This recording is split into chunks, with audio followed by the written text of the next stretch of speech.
স্বাস্থ্যের ঘাটতি আছে। তো সেগুলো যাতে এই জাতীয় যে ক্যাম্পেইনগুলো যেগুলো হচ্ছে সেগুলো দিয়ে যাতে আমরা কাভার করতে পারি।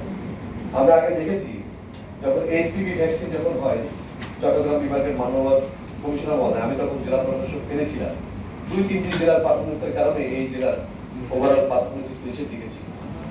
তখন আমরা স্যারের নির্দেশনা অনুযায়ী আমরা ঝাঁপিয়ে পড়েছিলাম এবং আমরা কিন্তু খুব ভালো একটা ফলাফল চট্টগ্রাম বিভাগে অর্জন করেছি। এবারেও কিন্তু আমরা যে ক্যাম্পেইন যেটা চলছে, টিসিবি যে ক্যাম্পেইন, এই ক্যাম্পেইন স্বাস্থ্য বিভাগের শুধুমাত্র স্বাস্থ্য বিভাগের ক্যাম্পেইন, এটা আমাদের সকলের ক্যাম্পেইন। এই জন্যই তথ্য মন্ত্রণালয়ের কিন্তু এখানে ইনভলভমেন্ট রয়েছে, ইসলামিক ধর্ম বিষয়ক মন্ত্রণালয়ের কিন্তু ইনভলভমেন্ট রয়েছে, আপনাদের সকলের কিন্তু ইনভলভমেন্ট আমরা সকলে করতে।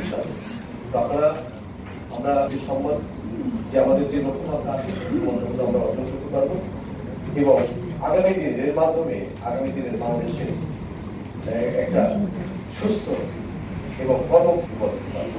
আমাকে এখানে দাওয়াত দেওয়ার জন্য আমাদের শ্রদ্ধাভাজন শীর্ষ প্রশাসক চট্টগ্রামের অনুরোধ করছি, এবার আমরা শেষ করছি। আমাদের মনের মধ্যে তার সংশয় ছিল এবং যতটুকু গুরুত্বের অভাব ছিল সেটা আমরা এখন মানে প্রতিজ্ঞ যে আমাদের বিভাগ সবচেয়ে ভালো এবং আপনারা শুনে খুশি হবেন যে আমরা কিন্তু জরায়ুর টিকার ক্ষেত্রে সবচেয়ে বেশি বাধা সম্মুখীন হয়েছিলাম সারা বাংলাদেশের, কিন্তু আপনাদের সকলের সহযোগিতা কিন্তু আমরা খুবই ভালো করেছি।